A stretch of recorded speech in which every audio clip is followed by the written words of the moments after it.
I stayed by her side from the days we built our company in a damp basement, all the way to the moment we rang the bell for our IPO. For 10 years she climbed higher and higher in the world of capital step by step, standing on my shoulders the entire way. Everyone thought she would eventually marry me. But on the very day the company went public, she walked into the spotlight holding her new lover's arm and publicly announced their engagement. "You're important to me," she said. "But he's the person I truly want." That was the moment I finally understood I was never the man she loved. I was only the tool she used to change her fate. And since she treated me like a stepping stone, then I'd make her understand something too. In the world of capital, the one who loves first never wins. The one who wins is the one ruthless enough to take everything. Chapter 01. The celebration party on the top floor of the hotel didn't feel much like a celebration at all. "Aren't you going to explain this?" I walked up to Daniela and Robert, my eyes fixed on them. The blush on Daniela's face faded, replaced by the calm, composed expression I knew all too well. She gently patted the back of Robert's hand, signaling for him to wait, then stepped toward me. "Simon," she said in a lowered voice, "I'll explain everything later. This isn't the place for this conversation." "Then what is the right place?" I asked. "Was it 10 years ago, when we were crammed into that leaking apartment splitting a single cup of instant noodles? Or 5 years ago, when the company went bankrupt and you held onto me crying, saying, 'Simon, it's just us now'?" With every sentence, Daniela's face turned a shade paler. Robert frowned and stepped forward half a pace, subtly positioning himself in front of her like some kind of protector. "President Koo, Daniela," she. "Shut up." I didn't even look at him. My gaze remained locked on Daniela. "I'm asking her." Daniela took a deep breath and met my eyes directly. There was no softness left in them now, only resolve. "Simon Koo, I've told you before. You will always be the most important person to me, the one I trust the most." Her voice was clear and steady, the same tone she used in board meetings. "But some positions aren't yours just because you stayed the longest. Or because you suffered together. Robert can give me a more stable future, a more respectable life. And our marriage will also benefit the group's next stage of expansion." I almost laughed from sheer disbelief. Every word she said drove straight into the softest part of my heart. I remembered all those late nights when she'd fall asleep against my shoulder and I would stare at her exhausted face. I silently swore that one day I'd give her the best life possible. I remembered the times clients mocked her background and family status, and how she'd come back secretly wiping away tears. I had held her hand and told her that someday we would stand so high that everyone else would have no choice but to look up at us. Turns out the best I fought to build for her still wasn't respectable enough in her eyes. Turns out the future I offered couldn't compare to a strategic marriage. At that moment, Robert wrapped an arm around Daniela's shoulders and spoke with the unmistakable tone of a winner. "President Koo, everyone remembers the bond you and Daniela built while starting the company together. The group will still need you moving forward. As for everything else, I hope you can understand and give us your blessing." Blessing. I looked at the hand resting on Daniela's shoulder. Looked at the way she leaned slightly toward him. And suddenly, I let out a quiet laugh. The sound felt jarringly out of place in the suddenly silent ballroom. "Good. Really good." I nodded and took a step back. My gaze slowly moving from Daniela's face to Robert, then across the surrounding crowd filled with awkwardness and curiosity. "Daniela, I spent 10 years beside you. From having absolutely nothing, to ringing the bell at IPO. So tell me, what exactly was I to you?" Daniela pressed her lips together tightly. After a long silence, she finally gave the answer that froze my heart completely. "You are my most trusted business partner, the other half of Arie Group that can never be replaced. But Robert," she paused, her tone firm, "is the person most suited to stand beside me for the rest of my life." So that was it. 10 years of passion, sacrifice, sleepless nights, and standing by each other through hell and back. In the end, the label she filed it all under was simply business partner. I stared at her and suddenly felt that everything was absurd. So absurd that I no longer even had the strength to be angry. All that remained was an endless emptiness and coldness. I nodded once. Without saying another word, I turned and walked toward the exit of the ballroom. Behind me came Robert's hushed attempts to comfort her, and Daniela's quiet sigh. Chapter 2. I stepped into the elevator, shutting that suffocating sea of luxury and glittering lights behind me completely. The elevator descended, and the sensation of weightlessness hit. I leaned against the cold metal wall of the cabin, head tilted back as I watched the floor numbers flicker downward. 10 years of memories rewound through my mind like a broken film reel. Her face illuminated by the dim lights of a rundown neighborhood while eating instant noodles. The night we landed our first major contract, crying and laughing together in the middle of an empty street at midnight. The financial crisis, when we mortgaged everything we owned and clung to each other in fear. And finally, tonight. Her arm wrapped around another man as she announced her engagement, that unfamiliar expression on her face, shy, soft, certain, the look of a woman completely devoted to someone.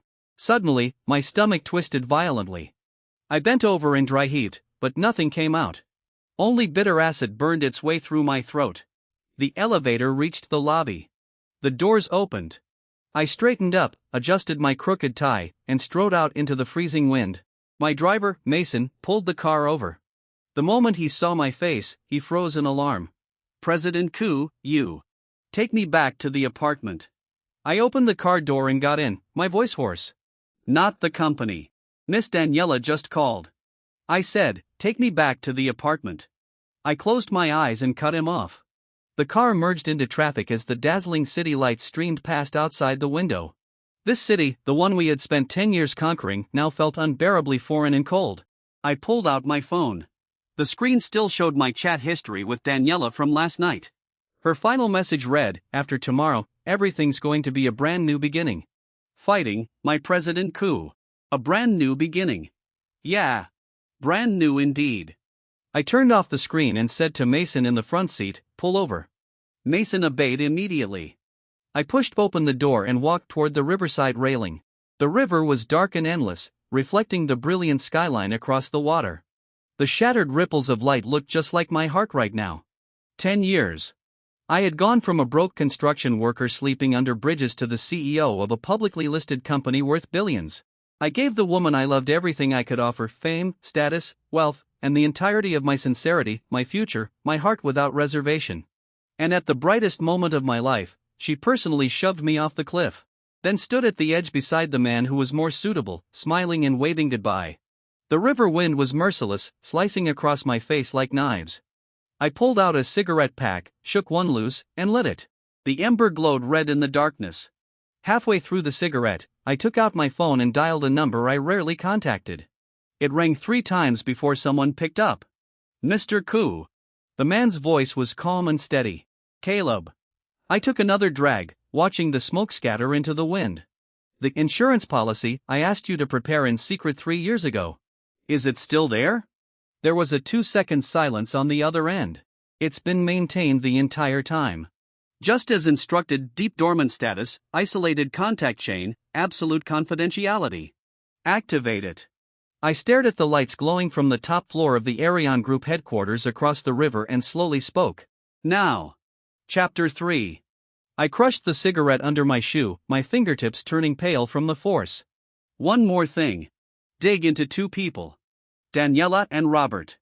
I want every communication record, every money transfer, every private meeting, every project they've touched in the last 3 months."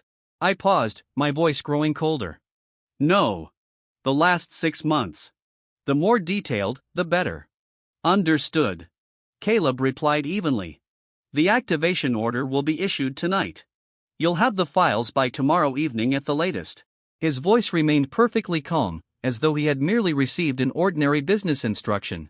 Only he and I knew what this so-called insurance policy really was. 4 years ago, I had secretly set it up behind Daniela's back under my own name. At the time, it came from an instinctive distrust buried deep inside me. Or perhaps a fear of how easily human nature bends in the face of massive interest. I had hired Caleb, one of the top experts in corporate intelligence and risk control, and through completely independent funding and channels, quietly planted people absolutely loyal to me in several of the group's most critical positions. They never participated in day-to-day operations. They only reported abnormalities to me at fixed intervals. A deeply buried corporate immune system. I never thought I would actually need to use it. At one point, I even believed I was simply being paranoid. How could Daniela ever betray me? We clawed our way out of hell together. But reality had delivered the hardest slap imaginable. "And another thing," I added, my voice as cold as the river wind. "Starting tomorrow, suspend all Arie Group fund transfers requiring my final approval. Any documents needing my signature, hold them all. Use the excuse that I'm unwell and need complete rest. Caleb paused briefly. Mr. Koo, this will trigger serious instability inside the group. Especially right after the IPO. It's a highly sensitive period. Then let it shake. I cut him off. And one more thing. Compile the gambling agreement we hold on Starglow Tech. And the evidence of Daniela privately investing in the Blue Ocean project through offshore shell companies. Organize everything and anonymously send it to the Securities Regulatory Commission and the Commercial Investigation Division. Monday morning, 9 sharp. Right when they start work. Starglow Tech was the golden project Daniela had pushed aggressively for. The risk-sharing agreement tied to it was dangerously reckless. If exposed, it would be enough to send Arion Group's stock price crashing. As for the Blue Ocean project, that was a private cash cow she had hidden from the board entirely. The illegal fund movements and backdoor dealings involved were enough to bury her in scandal. All of it were safeguards I had secretly kept while cleaning up her messes over the years. Back then, I truly believed I would never need to use them. On the other end of the line, Caleb's breathing seemed to grow slightly heavier for a brief moment before returning to normal. Understood. I'll handle it immediately. After hanging up, I remained by the river for a long time. Until the cold numbed my hands and feet completely. When I finally returned to the apartment, I took a freezing shower. The icy water poured over my body, but it couldn't wash away the wildfire of rage and the bone-deep pain twisting together inside me. I sat alone before the floor-to-ceiling windows in the empty living room, watching the city lights gradually go dark as dawn's pale gray light spread across the sky. The skyscraper we had spent 10 years building had collapsed in a single moment. Chapter 4.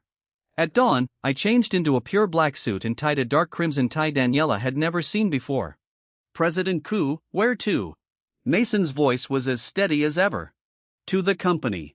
I fastened my cufflinks, my tone calm. We're attending the morning executive meeting. The atmosphere inside the top-floor conference room of Arion Group was heavy. The massive oval conference table was filled with senior executives and major shareholders. Daniela sat at the head of the table. Robert was there too, seated to her left, in a chair that used to remain empty. The moment I walked in, every gaze in the room shifted toward me at once. Surprise. Curiosity. Suspicion. Daniela looked up at me as if she wanted to say something. I ignored it completely and walked straight to the opposite end of the table, taking my seat directly across from her. Let's begin. I opened the folder in front of me, my voice utterly emotionless. The meeting proceeded routinely as each department reported on post-IPO operations. But everyone could tell the people who truly mattered weren't focused on the reports at all. Finally, the CFO hesitantly began discussing liquidity. President Daniela, President Koo, regarding the second payment for the overseas acquisition. Postpone it. Without even looking up, I cut him off. The conference room instantly fell silent. Daniela frowned and turned toward me. Simon, we already agreed on the payment schedule with the other party.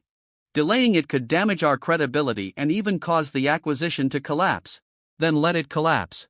I closed the folder and raised my eyes to meet hers. At this stage, the group needs to preserve liquidity to handle post-listing market volatility. All non-essential large expenditures are suspended. That's my decision. But this acquisition was approved by the board.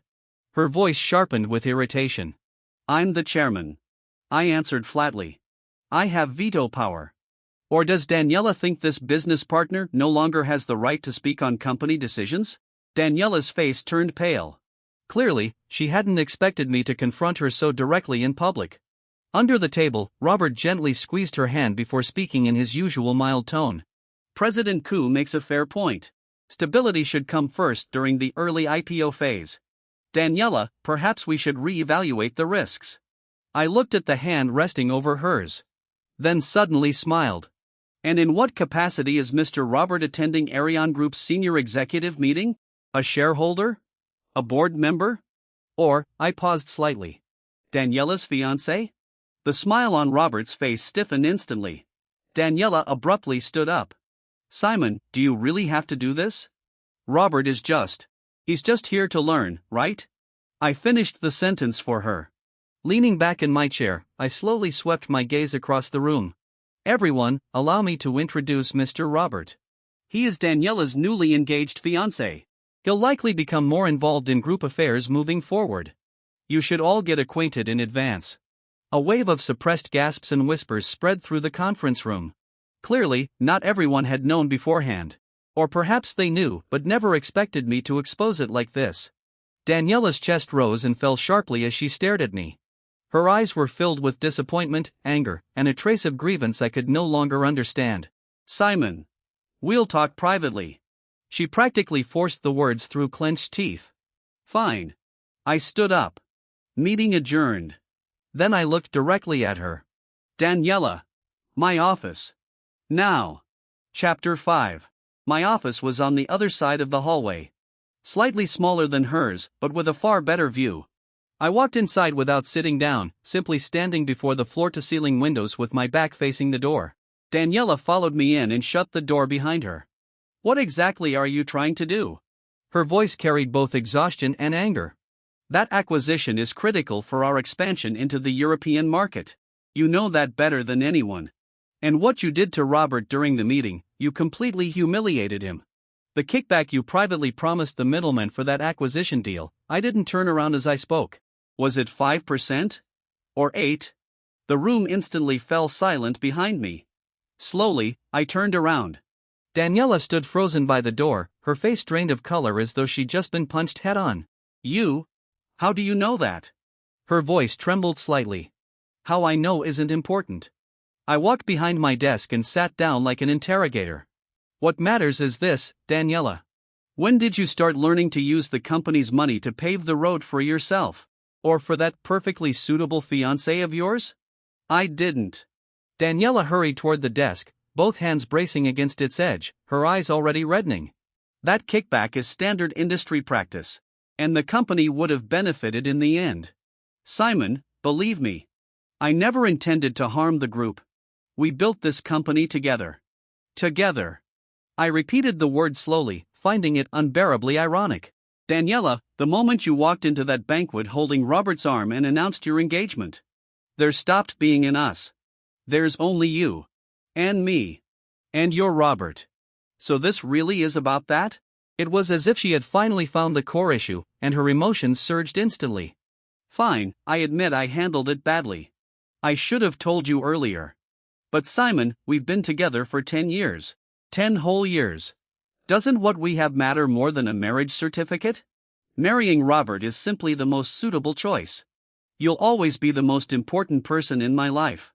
We can still stay the way we always were. The way we always were."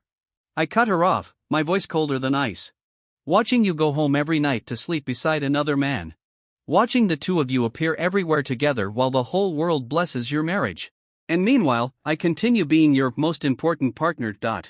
Working myself to death for you, making money for you, protecting your empire and your perfect marriage." I stood up and walked toward her. Staring directly into her eyes, I asked word by word. "Daniela, what exactly do you take me for? A dog? One you can summon whenever you want, throw away whenever you're done. And one that'll still guard your house and wag its tail for you afterward? No. How could you think that?" Tears finally spilled down her face. "What we have is love, family, a bond beyond any label or form.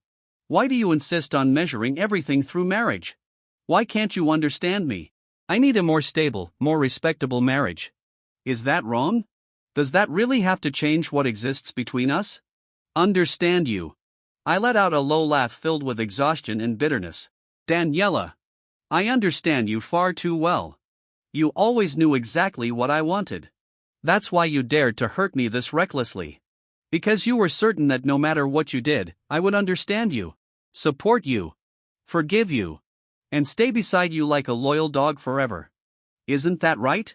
"No." Daniela shook her head desperately, tears streaming down her cheeks. "Simon, don't do this. Can't we just talk properly, like we used to?" "Used to." I took a step back, widening the distance between us as if she carried some contagious disease. "Daniela, there is no used to anymore. The Simon from before died the moment you announced your engagement at that celebration banquet. The man standing in front of you now is Arie Group's chairman. Your business partner. And the enemy who is about to tear apart you, your perfect marriage, and everything the two of you want." Daniela's entire body trembled. She stared at me in disbelief. Enemy? You said, enemy, she repeated weakly, all color gone from her face. Yes. I looked at her expressionlessly. Enemy. So save your tears. And save that nonsense about love transcending labels. From this day forward, it's strictly business. I walked back behind my desk and pressed the intercom button. Secretary. Escort Mr. Robert out of the Arie Group building. He is not an employee. Without authorization, he is prohibited from entering executive office areas. And if he refuses to cooperate, call security. Chapter 6. Simon. Daniela screamed. I hung up the intercom and looked at her calmly. Daniela, if there's nothing else, please return to your office. As for the acquisition payment suspension, I'll have the Risk Control Department issue a new evaluation report. Until that report is completed, all funds remain frozen. That is the final decision. Daniela stared at me intensely, her chest rising and falling violently. Those eyes that once held my entire world were now filled with shock, anger, hurt, and something painfully unfamiliar. She opened her mouth as if she wanted to say something, but in the end, no words came out. She spun around abruptly, yanked open the door, and stormed out. The door slammed shut behind her with a deafening bang. I remained standing motionless until the sound of her footsteps disappeared down the hallway. A few minutes later, the internal line rang. The secretary's cautious voice came through. President Koo, Robert has already left the building. However, President Daniela is very upset. She returned to her office and hasn't come out since. Also, Director Wang from Finance and Director Liu from Investments came by earlier. They seem to want to speak with you. I'm not seeing anyone. I cut her off. If anyone comes looking for me, tell them I'm unwell and need complete rest. All documents requiring my signature are to be held. Urgent matters can be handled through email. Yes, President Koo. After hanging up, I sat back down and opened my laptop. The cold blue glow of the screen illuminated my face. Caleb's email was already waiting silently in my inbox. Attached were summaries of nearly every communication record, financial transaction, and overlapping travel itinerary involving Daniela and Robert over the past 6 months. The evidence was horrifying. So they had reconnected as early as half a year ago, perhaps even earlier. Those so-called business trips, college reunions, and meetings with investors she mentioned, Robert had been present for many of them. Robert's family business had recently been suffering from severe cash flow problems. And through a series of complex operations, Daniela had been quietly funneling Arie Group's premium resources and liquidity toward them. That acquisition deal was likely just one piece of the plan. So this was her definition of suitable. Of stable and respectable. Of beneficial to the group. Nothing more than a carefully calculated exchange of interest and a merciless betrayal of the 10 years I gave her sincerely. I moved the mouse and opened another encrypted folder. Inside was everything Caleb had secretly gathered over the years regarding Daniela's gray area business dealings. Along with the dirty secrets and leverage tied to several key shareholders and executives within the group. Once upon a time, these files were meant to be Daniela's shield. Her safety net. Now, they had become the sharpest blades in my hands. I took a deep breath and began typing. The first email went to several veteran shareholders who had long been dissatisfied with Daniela's aggressive investment strategies. Attached were preliminary screenshots proving irregularities within the project operations. The second order went to one of my embedded insurance operatives inside the finance department. He was instructed to launch a secret audit into every major fund transfer Daniela had handled, with special focus on transactions connected to Robert's family business. The third call was placed to the overseas law firm that had worked closely with us for years. Under my personal name, I commissioned them to re-examine the risk-sharing agreement with Star Glow Tech, to uncover every possible legal loophole and exposure point. I knew it would take time. But corporate warfare wasn't like gang shootouts. There were no gunshots. No blood splattered across the floor. Yet it was every bit as deadly. Every bit as cruel. I needed patience. I wanted the traitors to watch everything they had built begin rotting from the inside out. I wanted Daniela to understand the price of throwing away someone's genuine heart. And I wanted Robert to learn that some things were never his to touch. Chapter 7. Over the next few days, dangerous undercurrents spread through the entire group. Using medical leave as an excuse, I almost completely disappeared from public view. Every instruction was issued either through email or Caleb's private channels. Daniela tried several times to speak with me. Each attempt was blocked by one excuse or another. She raised objections during board meetings, but several veteran shareholders who had received my email suddenly adopted ambiguous attitudes. And with my chairman veto power still intact, every proposal she pushed forward ended in failure. The effects of the frozen funds soon became obvious. Several key projects stalled. Partners and investors began voicing complaints. After the brief surge following the IPO, Arie Group's stock price started showing signs of instability. Daniela had clearly realized something was wrong. She began using her authority as CEO to bypass me and move funds independently. But the people embedded in the insurance network quietly blocked her at every turn. She privately approached several shareholders. The responses she received were vague and evasive. She even tried contacting me through my personal number. Long messages flooded in one after another, from reminiscing about the past to angry accusations and finally pleading. "Simon, can we meet and talk properly? Please. Let's stop hurting each other like this. What exactly do you want? Just tell me. If it's something I can do, I'll do it. Don't destroy the company we spent 10 years building. Please." I read every message, then expressionlessly deleted them and blocked her number. Hurting each other? When you stab a knife into someone's heart while smiling at them, how can you still ask why they're bleeding? 1 week later, Caleb finally sent word. The critical loopholes in the Star Glow Tech gambling agreement had been identified. The evidence chain was nearly complete. At the same time, the anonymous reports regarding Daniela's illegal involvement in the Blue Ocean project had already been delivered through special channels. They landed directly on the desks of both the Securities Regulatory Commission and a notoriously ruthless investigator within the Commercial Investigation Division. The report intentionally avoids direct evidence, Caleb explained over the encrypted call. But the direction is extremely clear. It's enough to trigger a formal investigation. Once the investigation begins, Arie Group's stock price will inevitably plunge. As the primary person responsible, Daniela will at minimum face an internal investigation. She could even be temporarily suspended. And once the investigation expands, it'll inevitably drag in Robert's family business. With their current cash flow problems, they probably won't survive any major turbulence. Good. I stared out at the gloomy sky beyond the windows. Add more fuel to the fire.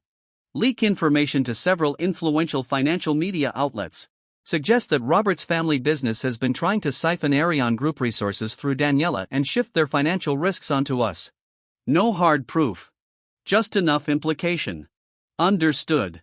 Caleb paused briefly before continuing. One more thing, Mr. Koo. The people watching Robert reported that he recently met privately with representatives from White Cloud's capital.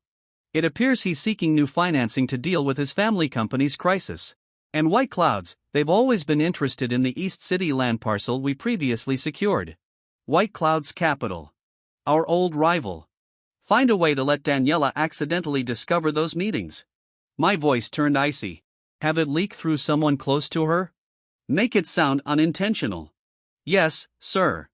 After hanging up, I walked to the liquor cabinet and poured myself another drink. Chapter 8. The plan was moving forward step by step. I should have felt satisfied, thrilled by revenge. But I didn't. Inside me there was only a cold, endless emptiness. 10 years. More than 3,000 days and nights, those memories couldn't simply be erased. The days we survived on stale bread together, the nights we slept on the office floor. The moments we held each other for warmth while standing at the edge of despair. Those moments of genuine warmth had once truly existed. And now they repeatedly stabbed into a heart that was already torn apart beyond repair. I hated her. Hated her so much my bones felt cold. But I also. No. I couldn't think about that anymore.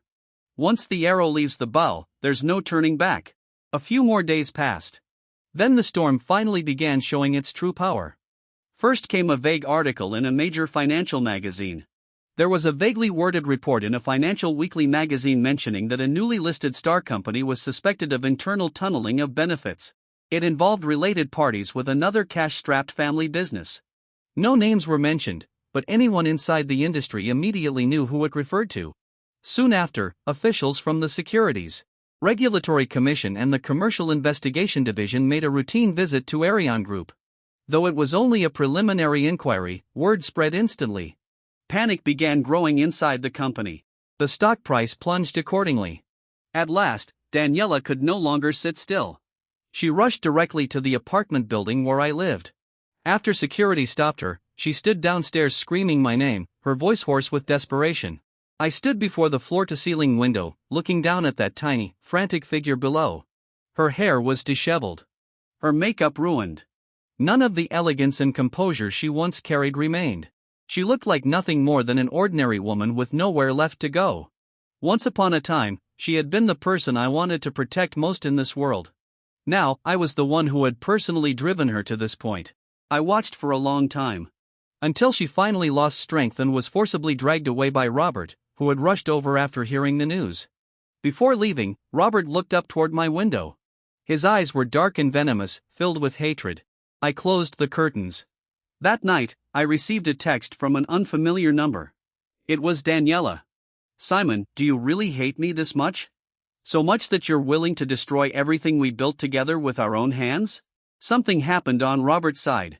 His father had a heart attack from stress and was hospitalized. "Are you satisfied now? What exactly will it take for you to stop?" I stared at the message.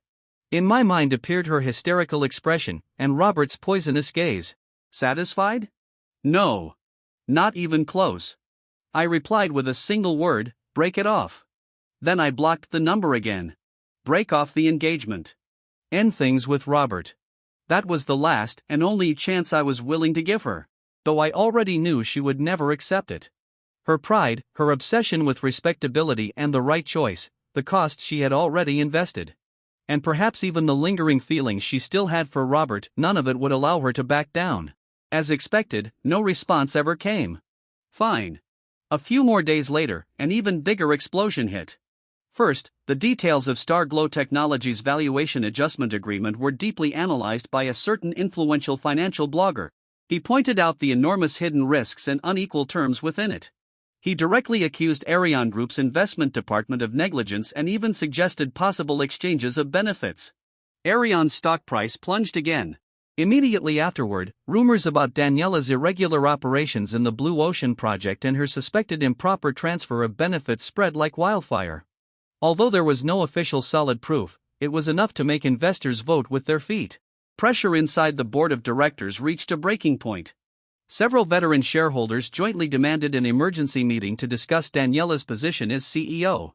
Meanwhile, over at Robert's family business, after White Cloud's Capital accidentally leaked news that they were desperately seeking financing and were even willing to sell off core technologies, their already fragile supply chain collapsed completely.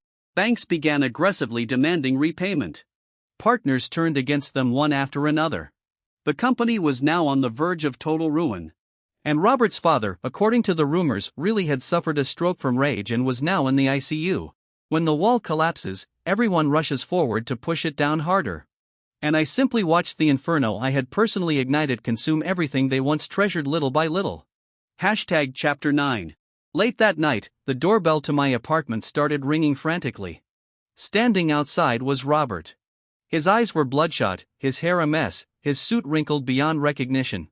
The refined and elegant image he usually carried was completely gone. Now he looked like a wild animal cornered with nowhere left to run. "Simon! You fucking psycho! Bastard!" The moment the door opened, he tried to charge inside. But Mason and another bodyguard immediately restrained him. I leaned against the doorway and looked at him coldly. "Need something? Was it you? Was all of this you?" Robert roared, veins bulging from his forehead. "The whistleblower letter, the media leaks, and White Clouds, that was all you, wasn't it? You're trying to destroy Daniela, destroy Ariane, destroy my family too. You scheming piece of shit. If you've got the guts, come at me directly." "Come at you directly?" I laughed softly, though there wasn't a trace of warmth in it. "Robert, I think you misunderstand something. From beginning to end, I was never targeting you. You and Daniela's greed destroyed yourselves. Tell me, which part of those reports was false? Did Daniela illegally manipulate the Blue Ocean project or not? Did your family try to siphon resources out of Ariane through her or not? And wasn't that gambling agreement with Starglow Tech a ticking time bomb from the start? All I did was drag your actions into the light. Robert was left speechless. He could only glare at me viciously while breathing heavily. As for you, I stepped closer, my gaze icy as it swept across him. A useless rich kid who's never accomplished anything on his own. A man who survives by exploiting women's feelings and resources. You really think someone like you is worth me personally targeting? You. Robert completely lost control. He struggled violently, but the bodyguards held him firmly in place. Simon, don't get too smug, he screamed hoarsely. The person Daniela loves is me. The one she chose is me. Even if you destroy everything, you'll still never get her. You'll always be a loser, a pathetic man she abandoned. The words hit like a poison knife, driving directly into the deepest wound inside me. The muscles in my face twitched slightly. But only for a moment. Then calm returned. Love. I repeated the words slowly, my tone dripping with mockery. Robert, do you and she really have something as precious as love between you?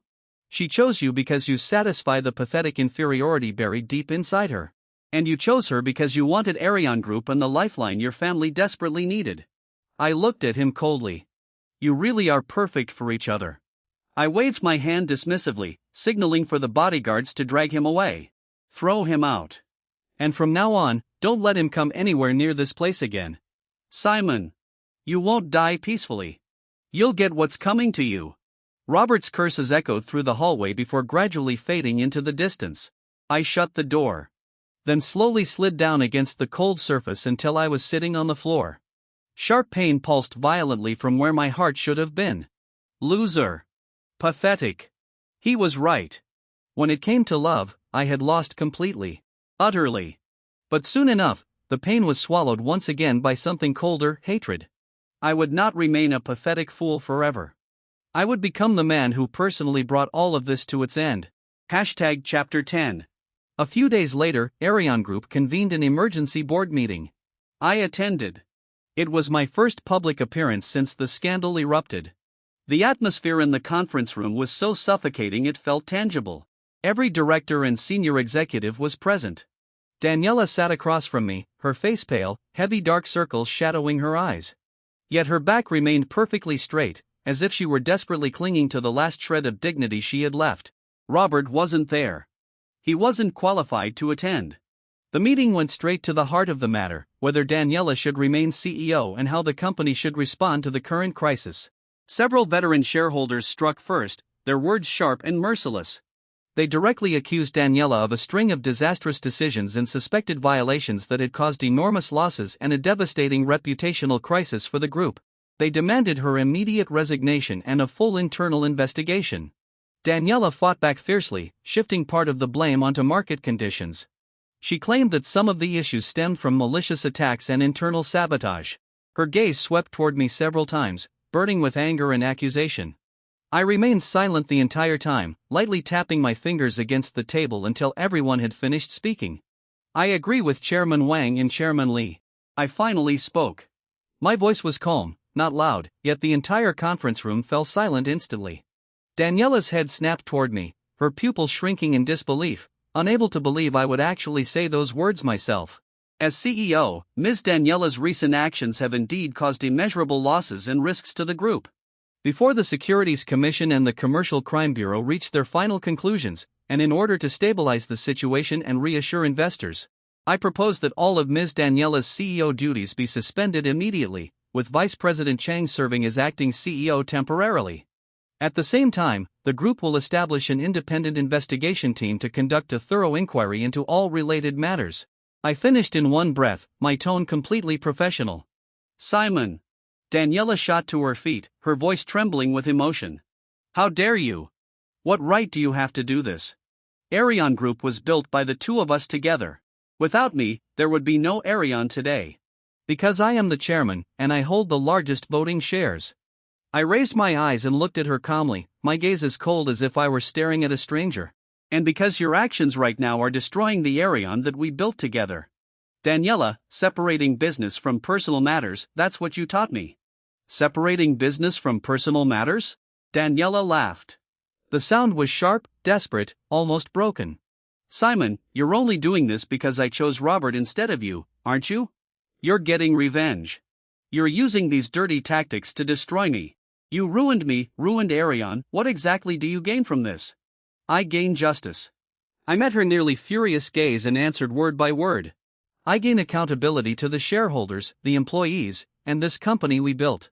As for you and Robert, I paused, my eyes sweeping across the room. That is your private matter. It has nothing to do with this board meeting. In the end, the proposal went to a vote. Under my leadership, and with the support of several veteran board members, the motion passed by an overwhelming majority. Daniela was immediately suspended from her position as CEO and ordered to cooperate with the investigation. It was as if all the strength had been drained from her body. She collapsed back into her chair, her face deathly pale, unable to say another word. After the meeting adjourned and everyone had left, only the two of us remained, separated by the long empty conference table. Slowly, she lifted her head to look at me. Her eyes were bloodshot, but there were no tears left in them, only barren hatred. Simon, you won. Her voice was painfully hoarse. I never wanted to compete with you. I stood up and adjusted my suit jacket. You were the one who turned us into a war. Why, she murmured softly, as if asking me, or perhaps asking herself. How did we end up like this? We were supposed to. There is no us anymore, Daniela. I cut her off. My voice carried nothing but exhaustion and cold finality. From now on, you are you, and I am me. I will take over Arion Group. As for you and Robert, take care of yourselves. After saying that, I didn't look at her again. I turned and walked toward the door. Simon! She called out behind me, her voice shrill with despair. I never stopped walking. You'll regret this. You'll regret this someday. Chapter 11. I pushed the door open and walked out. Regret? Maybe. But compared to regret, what frightened me more was spending the rest of my life trapped in the shadow of betrayal. Living forever inside the pitiful shell of that business partner. After Daniela was suspended, the investigation team moved in immediately. Without her interference, and with the perfectly timed evidence Caleb provided, the illegal operations behind the Blue Ocean project were quickly exposed. The evidence was undeniable. The massive risks hidden within Starglow Tech's high-stakes investment agreement were completely uncovered, and the enormous potential losses finally surfaced. Robert's side collapsed even harder. Under pressure from all directions, his company officially declared bankruptcy and entered liquidation. His father didn't survive the shock and passed away in the ICU. Robert himself was taken in for investigation on suspicion of financial crimes. Rumor had it that in desperation, he even tried to drag Daniela down with him, but there wasn't enough evidence. When the wall falls, everyone pushes it. The once glorious rich heir had in the blink of an eye become a stray dog with nowhere to go, a prisoner awaiting judgment. Daniela tried to use the last of her resources to salvage the situation. She even attempted to negotiate terms with me, but I refused to see her. Her shares plummeted after the series of scandals, and her influence within the board dropped to almost nothing. Meanwhile, with Caleb's support, I quickly stabilized the company from within. Although the stock price suffered through painful turbulence, the foundation of the group remained intact. If anything, after cutting away the rot, Arion began to show signs of new life. I officially assumed the role of acting CEO and took full control of the group's operations. No one mentioned Daniela anymore. Her name, and that entire chapter of the past, became an unspoken taboo within Arion Group. 3 months later, on a gloomy rainy afternoon, I received a call from the detention center. Robert wanted to see me. So I went. Separated by the thick glass, he sat there wearing a prison uniform, unshaven, his eye sockets hollow and sunken. In just a few months, he seemed to have aged 20 years. The handsome, refined image he once carried was completely gone, leaving behind only lifeless exhaustion. He picked up the phone and looked at me. His first words were, "Are you satisfied now?" I said nothing. My family's finished. My father's dead. And now I'm in here. He tugged at the corner of his mouth, trying to smile, but it looked uglier than crying. Daniela's ruined too. Her reputation's destroyed, she lost everything. Simon, you won. You won completely. I told you before. I never wanted to win. My voice remained calm. This was the road you chose yourselves. The road we chose? Robert suddenly became agitated, his voice rising sharply. Simon, don't pretend your hands are clean. If you hadn't pushed us so hard, if you hadn't used all those underhanded tactics, how would things have ended up like this? How could Daniela have? I pushed you? I cut him off, my voice turning cold. Did I force Daniela to announce her engagement at the celebration banquet? Did I force you to covet Arion's resources? Did I force Daniela into illegal operations? Did I force the two of you to treat marriage like a bargaining chip for interest? Robert fell silent. He could only glare at me viciously. Robert, you still don't understand. I looked at him as though he were nothing more than a pathetic stranger. The thing that destroyed you was never me. It was your greed, your schemes, your selfishness, and the way you trampled over 10 years of my sincerity. The two of you brought this upon yourselves. After saying that, I put down the phone. Without looking at the twisted expression on his face, I turned and walked away. The cold rain hit my face as I stepped out of the detention center. Mason walked over and opened an umbrella. President Koo, back to the company? Take me somewhere else. I had Mason drive to the cemetery in the western outskirts of the city. At the foot of the hill, I bought a bouquet of white chrysanthemums. Alone beneath a black umbrella, I walked slowly up the slippery stone steps. Rain tapped steadily against the umbrella, producing a dull, monotonous sound. The entire world was shrouded in gray haze, and even the outline of the distant city had become blurred. Chapter 12. At a quiet corner halfway up the mountain, I found my mother's grave. In the photograph on the tombstone, she was still young, her smile gentle and warm. I placed the flowers down, crouched beside the grave, and carefully wiped the raindrops from the photo with my sleeve. Mom! I came to see you. I spoke softly, my voice quickly dissolving into the rain. I feel like I've done a lot of things. Some of them, I don't even know whether they were right or wrong. But I don't regret them. I'm just a little tired. The rain gradually became heavier, soaking the cuffs of my pants. I remained crouched there before her grave, staring at my mother's photograph for a long, long time. By the time I walked back down the mountain, the rain had eased a little. At the entrance of the cemetery, I unexpectedly saw a familiar figure. Daniela. Holding an old umbrella, she stood alone by the roadside, seemingly waiting for a car as well. She had lost a frightening amount of weight. Clothes that once fit her perfectly now hung loosely from her frame. Her face carried an unhealthy pallor, and her hollow eyes stared blankly into the curtain of rain ahead. She hadn't noticed me. The car was parked not far away. Mason looked toward me silently, asking for instructions with his eyes. I shook my head, signaling for him to wait. Standing beneath the eaves, separated by the endless drizzle, I looked at the woman who had once occupied my entire life, yet now felt no different from a stranger. Inside my heart, that barren wasteland seemed to be drowning beneath an even heavier storm, cold and lifeless, without the slightest trace of warmth left. She never obtained the respectable marriage and stable future she wanted. And I never obtained the sincerity and lifelong devotion I had longed for. We had both lost the most precious thing we possessed. Perhaps this was the fairest ending possible for a 10-year entanglement like ours. After an unknown amount of time, a taxi finally arrived. Daniela got in and disappeared into the rain. Let's go. I turned and got into the car, closing my eyes as I leaned back against the seat. The engine started. The car drove away from the cemetery, toward the city center, toward the towering Arion Group headquarters that pierced the clouds. There, another long battle awaited me, a battle that belonged to me alone and had only just begun. But I was no longer the same Simon I used to be. The Simon who would throw himself recklessly into love, who would bare his heart and soul for someone else, had already died on the night of the IPO celebration banquet. The one who survived was the ruler of Arion Group, a man whose heart had been forged into steel through betrayal. Outside the car window, the city lights and streets sped backward in blurred streaks. The windshield wipers moved rhythmically, clearing away layer after layer of a world that looked both sharp and hazy at the same time. My phone vibrated once. It was an encrypted message from Caleb. Mr. Koo, the evaluation report regarding the acquisition of several core patents from Robert's family after their bankruptcy is complete. Their value is considerable. In addition, the European side we contacted earlier is highly interested in cooperation and proposes a video conference next week. I picked up my phone and replied simply. Arrange the meeting. Proceed with the patent acquisition as planned. After sending the message, I turned off the screen. The dark reflection staring back at me wore almost no expression at all. The revenge was over. Life, however, continued. It was just that from this moment on, in my world, there would only be myself.